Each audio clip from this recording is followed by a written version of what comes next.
Assalamu alaikum class. I'm your teacher Laib over here, and I'm here in front of you with a new chapter with a new beginning. So we are just supposed to change our mentality, and we're just supposed to change our conception about the genetics. And now we have just revolved towards the evolution. So here will discuss about the evolution and what is evolution. I will tell you in detail.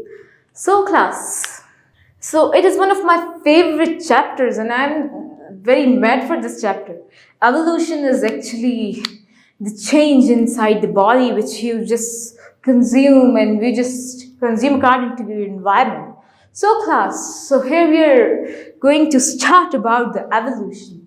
Evolution होता क्या है, evolution कहाँ से आया है, evolution का काम क्या है, सब कुछ मैं आपको डिटेल में बताने वाली हूँ.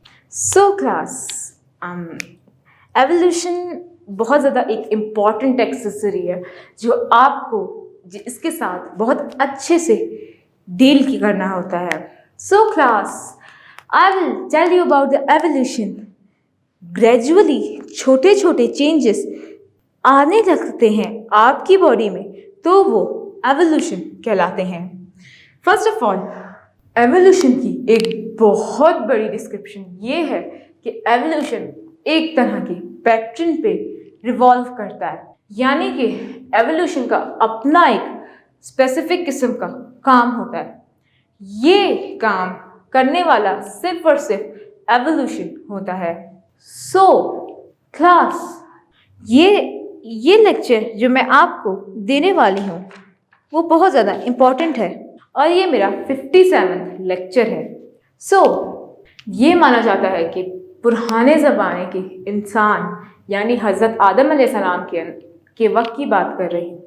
साइंस वैसे इस्लाम को नहीं मानती, लेकिन हम मुसलमान हैं और हमारा फ़र्ज़ है कि हम फ्रेमली 100% सिर्फ़ और सिर्फ अल्लाह की बनाई मखलूक है, और हमारी कायनात अल्लाह ताला ने एक मकसद से वजूद में लेके आया है. क्लास, वो मकसद ये है कि आप लोग जो बनाए गए हैं, तो अल्लाह ताला ने आपको एक तरीके से बनाया है. स्पेसिफिक तरीका ये था कि आप एक सेल से बने हुए हैं, एंड वो सेल आपको कायम रखे हुए.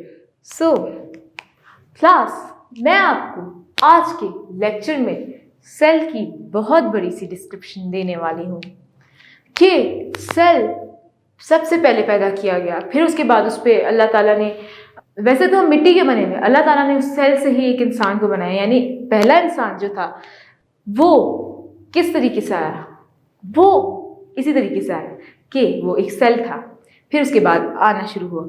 ये बात बहुत ज़्यादा मानी जाती है कि हमारे फोर फादर बंदर थे, और बंदरों के फोर फादर रेप्टाइल्स थे, और रेप्टाइल्स के फोर फादर एम्फीबियन थे, और एम्फीबियन के फोर फादर्स फिशेस थी. क्लास, आप लोगों को मेरी बातें बहुत ज़्यादा अजीब लग रही होंगी. आज मैं आपको बिग बैंग थ्योरी के बारे में बताऊंगी. ये चीज़ें शायद आपकी बुक में मौजूद नहीं, लेकिन ये चीज़ें बहुत इंपॉर्टेंट है ताकि आपको समझ में आए कि हम वजूद में कैसे आए. बिग बैंग थ्योरी, हमारा पूरा अर्थ पहले एक बड़ा सा गोला था. इसके अंदर बहुत सारी गैसेस थी. सूरज यानी स्टार्स वगैरह की बहुत ज़्यादा फॉर्म्स यहाँ पे थी, और आधी फॉर्म में बेहद ज़्यादा पानी था जिसके अंदर ऑर्गेनिजम्स भी रहते थे. ये हम पूरी कायनात को एक जगह पे लेके आए थे. सारी कायनात एक गोला था. फिर ये बताया जाता है कि इसके अंदर थोड़ी सी हलल हुई, ये पानी इस तरफ को आया और ये इस तरफ को आया, और एक बड़ा सा धमाका हुआ जिसमें चीज़ें गोल गोल छोटे छोटे गोले में अलग अलग पूरी कायनात में फैल गई. और जैसे ही वो कायनात में फैल गई तो हमारी दुनिया वजूद में आई, क्योंकि इसमें पानी था. पानी तो था, लेकिन जानदार ऐसे नहीं पाए जाते थे कि फौरन से आ गया.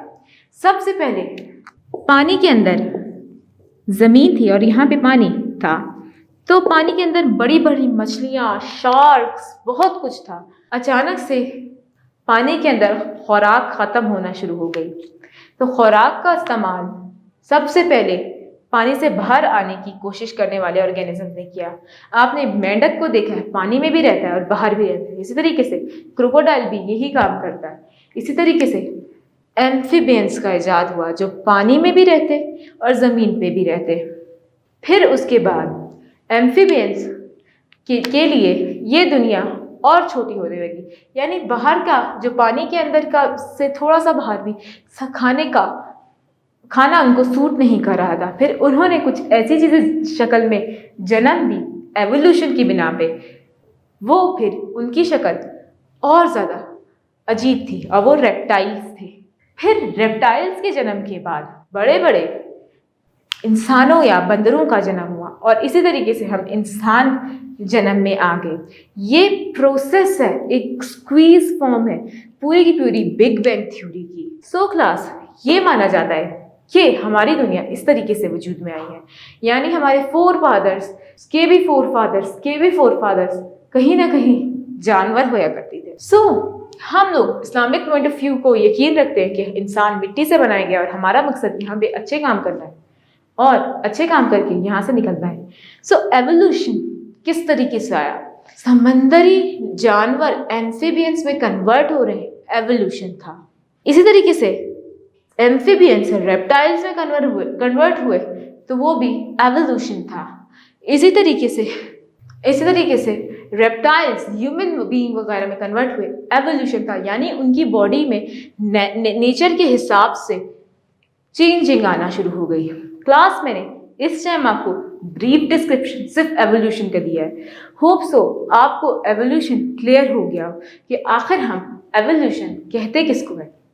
You might have observed that human beings have many similarities and differences, for example, in height, weight, color and other body features. यानी कि ये बताया है कि इंसान के अंदर बहुत ज़्यादा डिफरेंसेस पाए जाते हैं, यानी कि अलग अलग किस्म की खुसूसियात। वैसे हाइट, आपका कद, आपका वेट, आपका कलर, सब कुछ एक चीज़ पे डिपेंडेंट है और वो है body features. One can differentiate between the individual due to these characteristics. So एक इंसान के अंदर इजीली डिफ्रेंशिएशन का अमल आ रहा होता है इन कैरेक्टरिस्टिक्स की वजह से। The difference shown by the individual of one kind of organisms are called variation. ऐसे डिफरेंसेस जो शो किए जाए एक ही ऑर्गेनिजम्स के अंदर एक ही बार में, उसको वेरिएशन कहते हैं। यानी कि जिस्म में चेंज आना, उसको हम वेरिएशन कहते हैं। पुराने ज़माने के लोग लंबे हुआ करते थे और अब के ज़माने के लोग कद के इतने लंबे नहीं, तो ये एक वेरिएशन की फॉर्म है। Variation are due to heredity and non heredity characteristics. Variations का रीज़न ये होता है कि ये हेरिडिटी और नॉन हेरिडिटी मटीरियल्स का फंक्शन है। यानी कि हेरिडिटी जो जनरेशन टू जनरेशन चलती आ रही है, कभी जनरेशन टू जनरेशन चलते चलते एक चीज़ एक्सटिंक्ट हो जाती है, यानी वो एक फीचर ख़त्म ही हो जाता है। One kind of organism are called non heredity. कभी कभी हेरिडिटी होती है, कभी कभी नॉन हेरिडिटी कैरेक्टरिस्टिक्स होते हैं। Characteristics which are pass from parents to offerings are called heredity characters. ऐसे कैरेक्टर्स जो वालिदैन से औलाद में डाले जाएं, उसको हम हेरिडिटी कैरेक्टर्स कहते हैं। Non heredity characters are those which are not transfer to the offspring. Non heredity characters वो कैरेक्टर्स होते हैं जो ऑफस्प्रिंग के अंदर डाले ही नहीं जा सकते। Eye colour, hair colour, tongue rolling. Human beings non heredity characters are those are not transfer to offspring. इस तरह से आँखों का कलर, बालों का colour, tongue rolling, ear lobes, ये सब चीज़ें आपकी ऑफस्प्रिंग में इजीली डाले जाते हैं। कुछ कैरेक्टर्स नॉन हेरिडिटी कैरेक्टर्स होते हैं जो parents, habits, loss of body parts and loss of due to disease accident. अक्सर आपके अंदर नॉन हेरिडिटी कैरेक्टर्स होते हैं। फॉर एग्जाम्पल, आपकी वालदा आपके जन्म होने के अमल में गिर गई हो, तो आपके हाथ में आपका हाथ माजूर हो गया हो, क्योंकि उनको उस टाइम में तकलीफ हुई हो। सो ये चीज़ भी आपको बताई गई है कि हाँ, नॉन हेरिडिटी कैरेक्टर्स हो सकते हैं। अक्सर कोई भी बीमारी निकल आए एक बच्चे के अंदर अपनी वालदा की वजह से, तो एक बात याद रखें, वो कैरेक्टर भी हेरिडिटी कैरेक्टर कहलाएगा। In general, the term of variation means the difference in characteristic of organism belonging to the same species in a natural population. इसके अंदर ये बात बताई है कि कुछ कैरेक्टरिस्टिक्स ऑर्गेनिज्म के अंदर पाए जाते हैं जो नेचुरल पॉपुलेशन की बिना पे होते हैं, यानी कि नेचुरल की पॉपुलेशन की बिना पे भी कुछ कैरेक्टरिस्टिक्स इंसान के अंदर पाए जाते हैं। यानी कि अगर सारे इन्वायरमेंट चेंज है तो बॉडी के अंदर भी चेंज आएगा। Two types of variation, continuous and discontinuous, occur in large population in the continuous variation. इसमें ये बात बताई है कि एक कंटिन्यूस और एक डिसकंटिन्यूस वेरिएशन मौजूद होती है जो एक इंसान की natural species in a natural population, यानी कि एक तरीके से डिफरेंट कैरेक्टरिस्टिक्स होते हैं जो इंसान को एक ऑर्गेनिज्म से दूसरे ऑर्गेनिज्म में ट्रांसफ़र हो जाते हैं। नेचुरल पॉपुलेशन, एक ही स्पीशी के ऑर्गेनिजम्स में एक कैरेक्टरिस्टिक आसानी से ट्रांसफ़र हो सकता है। Two types of variation, continuous and discontinuous, are called large in population. दो तरह की वेरिएशंस होते हैं, एक कंटिन्यूस हमेशा जारी रहने वाला और एक जो हमेशा जारी नहीं रहता। Occur in the large population. In continuous variation, there are small differences among the individuals. इसके अंदर ये बात बताई है कि एक इंडिविजुअल के अंदर छोटे छोटे डिफरेंसेस पाए जाते हैं। Many intermediate forms are seen. इसी तरीके से बहुत ज़्यादा ऐसी फॉर्म्स नज़र आती हैं जो वजूद में भी नहीं होती। Some generation, many characteristic of organism one extreme to another in a population. Height in human, ये बात बताई है कि अक्सर ऐसी चीज़ें भी सामने आ जाती है जो पॉपुलेशन के हिसाब से होती है। जैसे कि लंबे लोग आम हैं, तो अचानक से एक छोटे से कद का इंसान, बहुत छोटा सा, जिसको हम बोला कहते हैं, वो पैदा हो जाए तो वो पॉपुलेशन में वेरिएशन आ रही होती है। Characteristics showing the continuous variation, सारे लोग कद के लंबे हैं और एक अचानक से छोटा पैदा हो गया है तो वो डिसकंटिन्यूस वेरिएशंस होती हैं। There are sharp differences among the individual of species. Tongue ruling, blood groups in man. यहाँ पे ब्लड ग्रुप का जिक्र किया गया है कि ब्लड ग्रुप भी एक इंसान के अंदर एक स्पेसिफिक चीज़ है जो इंसान के ब्लड ग्रुप को चेंज कर रहा होता है। Which do not show any intermediate forms, यानी कि उनका कोई स्पेसिफिक फॉर्म होता ही नहीं। Characteristics showing this type of variation are usually controlled by one or two major genes, यानी कि ऐसे कैरेक्टरिस्टिक्स असल में कंट्रोल किए जा सकते हैं दो तरह की जीन्स के ज़रिए। विच में है 2 or more allelic forms, इसकी 2 या 2 से ज़्यादा फॉर्म्स होती है। Their phenotypic expression is unaffected by environmental condition, और ऐसे एक्सपीरियंसेस इनकी इन्वायरमेंटल कंडीशन से एक्सपीरियंस किए जा सकते हैं। As a result of these variation, no two organisms are phenotypically identical. इसके अंदर ये बात बताया है कि इन्हीं वेरिएशन की बिना पे दो ऑर्गेनिज्म एक जैसे पैदा नहीं हो सकते। वेरिएशन चेंजेस ज़रूरी है। मैंने आपको पिछले चैप्टर में जेनेटिक इंजीनियरिंग पढ़ाया है और बताया कि अगर जीन्स नहीं होते तो हम सब इंसानों की सूरत और शक्ल में भी कोई फ़र्क नहीं होता। Any apparent variation, these organisms certainly result in the environment influences. और अगर कोई ऐसी अजीब सी वेरिएशन नज़र आ जाए तो वो इन्वायरमेंट इन्फ्लुएंस करती है। अक्सर ट्विन्स पैदा होते हैं आप लोगों ने ट्विन्स की शक्लें देखी होंगी कि वो हूबहू सेम होते हैं अक्सर, तो वो आइडेंटिकल ट्विन्स कहलाते हैं।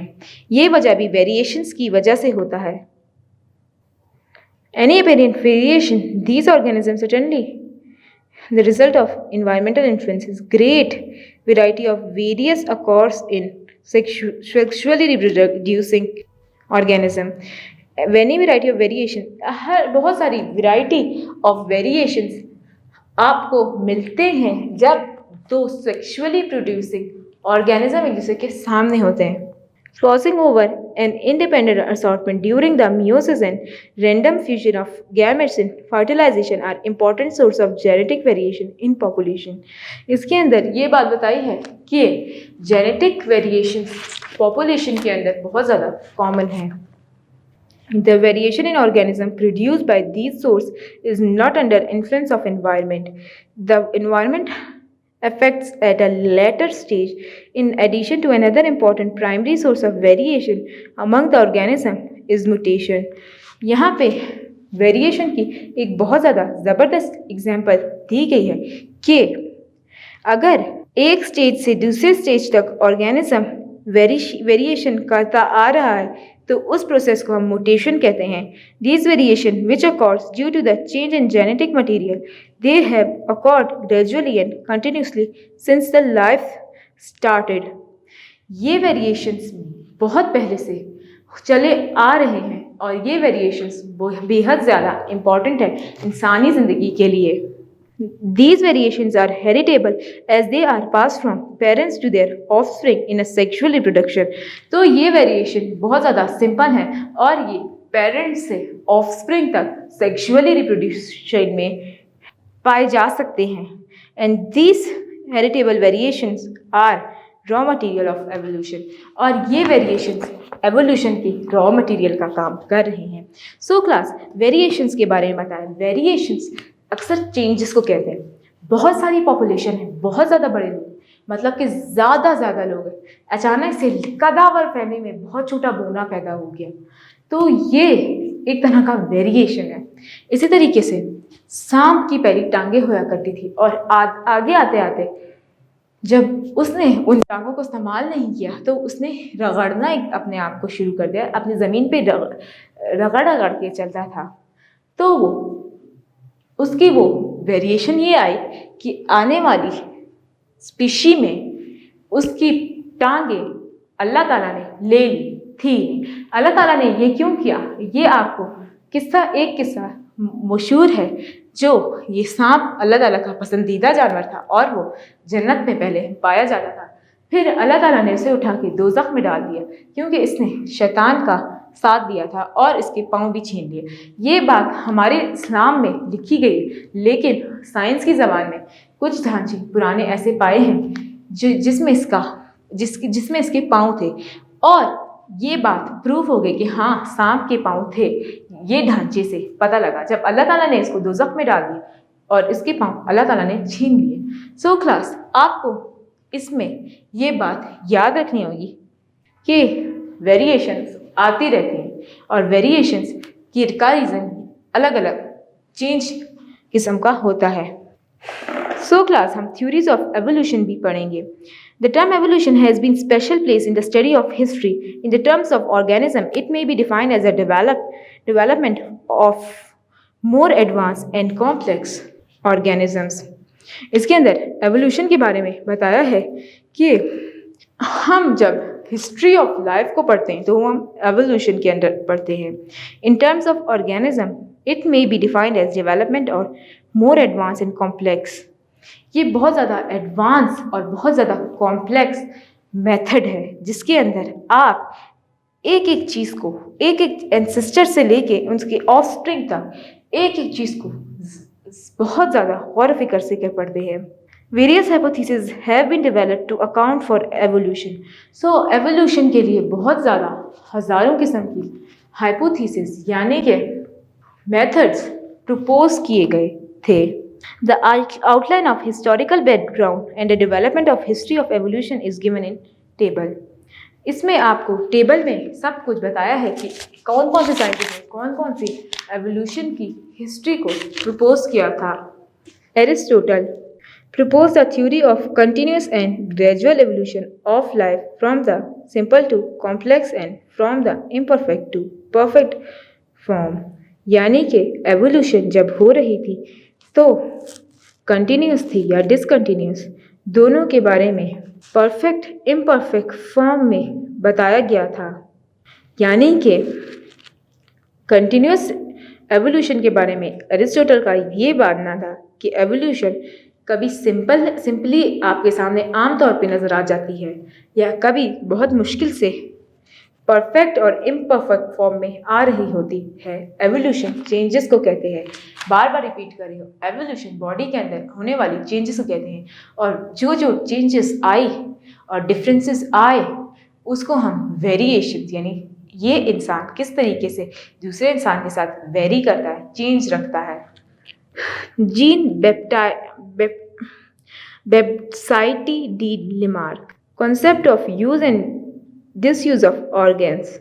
इसके अंदर यूज और डिसयूज ऑफ ऑर्गन्स के बारे में बताया गया है कि किस तरीके से इंसान या कोई भी जानवर ऑर्गन को यूज या डिसयूज कर रहा होता है तो क्या असर होता है। Inheritance of acquired characteristic environment acts on phenotypic change pass down. अगर कोई और जैसे कि सांप की एग्जांपल दी, सांप ने अपने पाँवों को इस्तेमाल छोड़ दिया तो वो डिसयूज ऑफ ऑर्गन कह रहा था। यानी कि ये चीज़ हेरिडिटली एक जानवर से दूसरे जानवर तक अच्छे तरीके से ट्रांसफर कर दी गई।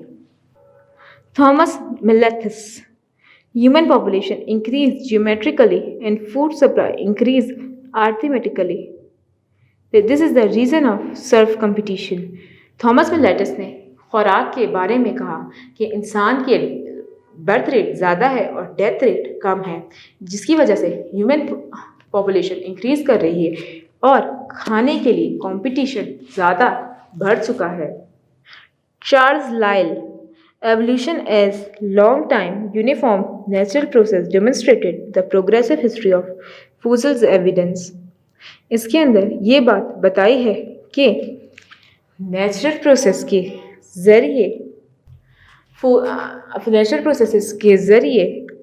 पिछले एवोल्यूशन को हम लोग नाप सकते हैं। यानी कि पुराने ज़माने में कौन कौन से ऑर्गेनिज्म पाए जाते थे और अब के ज़माने की कौन से एवोल्यूशन के बाद पाए जाते हैं। यानी कि डायनासोर पहले ज़माने में ढांचों के ज़रिए सामने आए और पता लगा कि हाँ ये ऑर्गेनिज्म भी पाए जाते हैं। Charles Darwin establish a theory of evolution by means of natural selection.